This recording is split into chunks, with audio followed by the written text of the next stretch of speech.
எல்லாருக்கும் ஒரு பெரிய ஹாய். இது ட்ரூத் ஆஃப் டெவில் எபிசோட் 15. இந்த எபிசோட்ல நம்ம என்ன பார்க்க போறோம் அப்படின்னா, ஒரு கௌரவத்துக்காக தன்னோட தங்கச்சியவே கொன்ன அண்ணனுங்க, அவங்கள பழிவாங்க வந்த தங்கச்சி, இத பத்தி தான் நம்ம பார்க்க போறோம். இது வரைக்கும் சேனலை சப்ஸ்கிரைப் பண்ணாதவங்க சப்ஸ்கிரைப் பண்ணிடுங்க அண்ட் மறக்காம பெல் ஐகானையும் கிளிக் பண்ணிடுங்க. அண்ட் உங்களுக்கு இது மாதிரி ஏதாவது சம்பவம் நடந்திருந்துச்சு அப்படின்ற பட்சத்துல டிஸ்கிரிப்ஷன்ல என்னோட இன்ஸ்டாகிராம் ஐடி கொடுத்துருக்கேன், அதுல போய் வாய்ஸ் மெசேஜாவோ இல்ல டெக்ஸ்ட் மெசேஜாவோ சென்ட் பண்ணுங்க. இப்ப வாங்க வீடியோக்குள்ள போலாம்.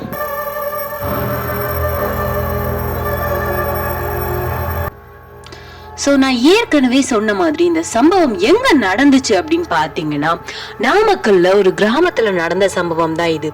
எப்ப நடந்துச்சு அப்படின்னா, இது 90ஸ்ல நடந்தது. 1990ஆம் காலகட்டத்துல நடந்த சம்பவம் தான் இது. என்ன ஆச்சுன்னா, அண்ணனுங்க 4 பேரு, தங்கச்சி ஒரு பொண்ணு. அந்த பொண்ணோட பேர் என்னன்னா நாகவல்லி. நாகவல்லிக்கு அண்ணனுங்க 4 பேர் இருக்கானுங்க. ரொம்ப பாசமா தான் இருந்திருக்கிறாங்க. அவங்களுக்கு அப்பா அம்மா கிடையாது.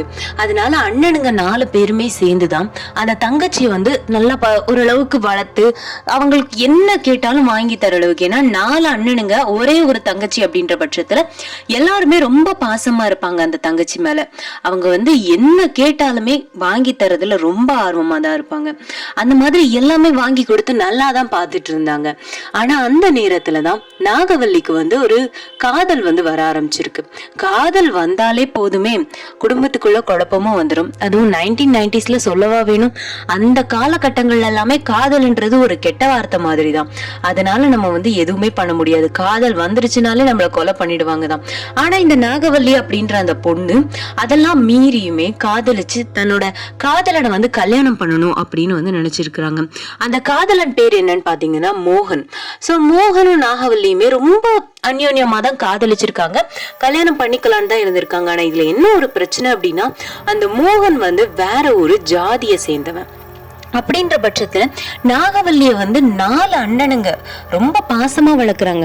அவங்க எப்படி ஒரு தங்கச்சிக்கு கல்யாணம் பண்ணி கொடுப்பாங்க? அது தங்கச்சிய இன்னொருத்தங்களுக்கு, அதுவும் இன்னொரு ஜாதியை சேர்ந்தவங்களுக்கு எப்படி கல்யாணம் பண்ணி கொடுப்பாங்க? இவங்க பார்த்திருக்காங்க, இப்படி இவ இன்னொருத்தனை கல்யாணம் பண்ணிக்கிறதுக்கு இவ செத்தே போகலாம், அந்த அளவுக்கு கொடூரமா யோசிச்சிருக்காங்க.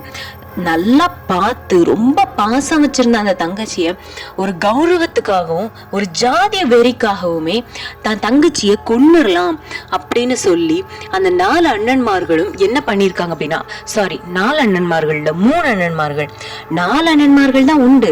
ஆனா அதுல 3 அண்ணன்மார்களுக்கு தான் இவளை கொல்லணும்ன்ற எண்ணம். நாகவல்லிய ஒரு அண்ணனுக்கு அந்த அளவுக்கு கொல்லணும் அந்த மாதிரிலாம் எந்த எண்ணமும் கிடையாது. அந்த அண்ணன் எப்பவும் பாசமா தான் இருந்திருக்காங்க. இதை பத்தின எந்த ஒரு தப்பான அபிப்பிராயமும் அந்த அண்ணா கிட்ட கிடையாது. அதனால இந்த 3 அண்ணன்மார்களும் என்ன பண்ணிருக்காங்க, ஒரு பழத்துக்குள்ள விஷத்தோட ஒரு விஷத்தை வச்சிருக்கிறாங்க. அந்த காலத்துல கிடைக்கிற மாதிரி ஏதோ ஒரு விஷத்தை அந்த பழத்துக்குள்ள வச்சு அந்த நாகவல்லிட்ட கொடுத்து சாப்பிட சொல்லியிருக்காங்க. அந்த நேரத்துல 4வது அண்ணன் வீட்டுல இல்ல. சோ இவங்க சொன்ன உடனே நாகவல்லியுமே ஃபர்ஸ்ட் சாப்பிடலாம் தான் போயிருக்காங்க. ஆனா அவங்க கண்டுபிடிச்சிட்டாங்க விஷம் இருக்கு அப்படின்னு சொல்லிட்டு.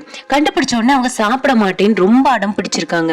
உடனே இவங்க எல்லாரும் என்ன பண்ணிட்டாங்கன்னா, அவங்கள வலுக்கட்டாயப்படுத்தி கண்டிப்பா நீ சாப்பிட்டே தான் ஆகணும் அப்படின்னு சொல்லி ரொம்ப வலுக்கட்டாயப்படுத்தி அவங்க வாயில கொடுத்து அவங்கள கொலை பண்ணிட்டாங்க.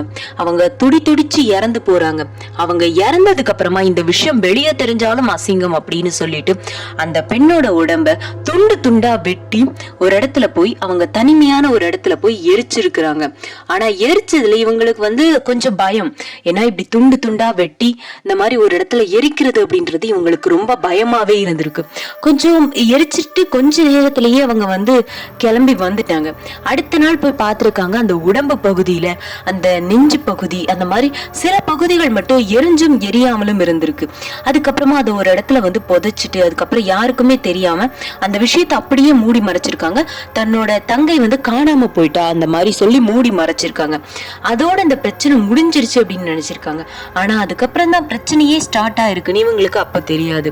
அதுக்கப்புறமா இவங்க எல்லாருமே 4 பேருமே அந்த வீட்டுல இருக்கும்போது அங்க நைட்டு இரவு நேரத்துல இது ஒரு கொலுசு சத்தம் கேட்டுக்கிட்டே இருந்த உடனே இந்த அண்ணன்மார்களும் எந்திரிச்சு என்னன்னு பார்க்கும்போது அந்த பெண் அந்த இரவு நேரத்துல பின்னாடி திரும்பி இருந்து, அண்ணா நான் இங்க இருக்கேன், நீங்க என்ன கண்டுக்காம இருக்கிறீங்க, என்ன கூப்பிடாம இருக்கிறீங்கன்னு அந்த பெண் வந்து கேக்குறது வந்து இந்த 3 அண்ணன்மார்களும் பார்த்திருக்காங்க. இவங்களுக்கு உடம்பே நடுங்கி போச்சு, என்ன பண்றதுன்னே தெரியல. ஏன்னா இவங்களால இது தன்னோட தங்கச்சி இல்லைன்னு சொல்ல முடியாது, ஏன்னா தங்கச்சியை வந்து இவங்கதான் கொன்னாங்க. ஆனா இவங்களை தவிர வேற யாருக்கும் தெரியாது தான் தங்கச்சி இறந்து போயிட்டான்றது. அதுக்கு பயந்து போய் இவங்க என்ன பண்றதுன்னு தெரியாம முழிச்சுக்கிட்டே இருந்திருக்காங்க. அதுக்கப்புறம் அந்த உருவம் வந்து மறைஞ்சு போயிடுச்சு. ஆனா அடுத்தடுத்து அந்த குடும்பத்துக்குள்ள பயங்கரமான நிகழ்வுகள்லாம் நடக்க ஆரம்பிச்சிருச்சு. அந்த குடும்பத்துக்குள்ள யாராலையுமே அந்த வீட்டுல இருக்கவே முடியல. அந்த வீட்டுல கொலுசு சத்தம் கேட்கறதும் சிரிப்பு சத்தம் கேட்கறதும் அங்கங்க இந்த உருவம் வந்து தட்டுப்படுறதும்னு அந்த குடும்பத்தையே ஒரு வழி ஆக்கிடுச்சு அந்த நாகவல்லி அப்படின்ற அந்த பெண்ணோட ஆன்மா. இவங்களும் கொஞ்ச நாள் பொறுத்து இருந்திருக்காங்க. ஆனா அதுக்கு மேல அவங்களால இருக்க முடியல. அதனால அவங்க வந்து ஒவ்வொரு திசையா பிரிய ஆரம்பிச்சிட்டாங்க. ஏன்னா 4 அண்ணனுங்கன்றப்போ கல்யாணம் முடிஞ்சு அவங்க ஆளுக்கு ஒரு திசையா பிரிக்க ஆரம்பிச்சாங்க. ஆனா அந்த 4 அண்ணனுங்கள்ல 3 அண்ணனுங்களோட வாழ்க்கை நாசமா போச்சு. என்ன ஆச்சு அப்படின்னா அந்த 3 அண்ணனுங்களோட குடும்பமும் செதஞ்சு அந்த குடும்பத்துல இருக்க அந்த மனுஷங்க எல்லாமே இறந்து அந்த மாதிரி அந்த குடும்பமே செதஞ்சு போச்சு. அந்த 4வது அண்ணன் மட்டும்தான் இப்ப வரைக்கும் நல்லா இருக்கிறாங்க. அது மட்டும் இல்லாம அதுக்கப்புறம் அந்த வீட்டுக்கு குடிப்போன யாராலையும் அந்த வீட்டுல இருக்க முடியல. கிட்டத்தட்ட இந்த நிகழ்வு நடந்து 25 வருஷம் ஆனாலும் அந்த வீடு இன்னமும் அப்படிதான் இருக்குது.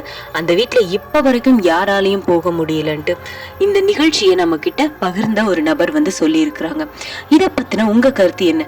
ஜாதின்றது அப்பவும் சரி இப்பவும் சரி எப்பவும் நமக்கு ஒரு பெரிய எதிரியாதான் இருக்குது. அதை ஒழிச்சா மட்டும்தான் மக்கள் சந்தோஷமா வாழ முடியும். மக்களுக்காக தான் ஜாதி வந்துச்சே தாண்டி ஜாதிக்காக மக்கள் வரல. அது